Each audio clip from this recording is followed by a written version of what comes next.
નમસ્કાર દર્શક મિત્રો, હું છું જિગ્નેશ મહેતા. ગ્રામી ન્યૂઝના ડિજિટલ પ્લેટફોર્મમાં આપનું સ્વાગત છે. એક નજર મુખ્ય સમાચાર. બારડોલી-કડોદ માર્ગ પર આવેલ રેલવે ફાટક જરૂરી કામગીરીને કારણે 3 દિવસ માટે સંપૂર્ણ બંધ રહેશે.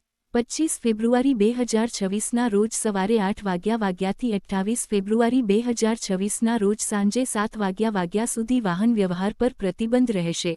આ દરમિયાન કડોદ અને માંડવી જવા માટે બારડોલી સુગર પાસે આવેલ ફાટક નંબર 24 જ એકમાત્ર વિકલ્પ રહેશે. પરીક્ષાના દિવસોમાં ફાટક બંધ રહેતા વિદ્યાર્થીઓ સહિત વાહનચાલકોને ભારે મુશ્કેલી વેઠવી પડી શકે છે. બારડોલી-કડોદ રોડ પર આવેલ રેલવે ફાટક પર જરૂરી મરામત અને કામગીરી હાથ ધરવામાં આવનાર છે, જેના પગલે 25 ફેબ્રુઆરી સવારે 8 વાગ્યાથી 28 ફેબ્રુઆરી સાંજે 7 વાગ્યા સુધી ફાટક સંપૂર્ણપણે બંધ રાખવામાં આવશે. હાલ બારડોલીને અસ્તાન સાથે જોડતો રેલવે ઓવરબ્રિજ પણ કામગીરીને કારણે બંધ છે, જેથી ટ્રાફિકનો ભાર બારડોલી સુગર પાસે આવેલા ફાટક નંબર 24 પર જ રહેશે. આ એકમાત્ર વિકલ્પ હોવાથી આગામી 2 દિવસ ભારે ટ્રાફિક સર્જાય તેવી શક્યતા વ્યક્ત કરવામાં આવી રહી છે. ખાસ કરીને બોર્ડની પરીક્ષા દરમિયાન ફાટક બંધ રહેતા વિદ્યાર્થી વર્ગને સમયસર પરીક્ષા કેન્દ્ર સુધી પહોંચવામાં મુશ્કેલી પડી શકે છે.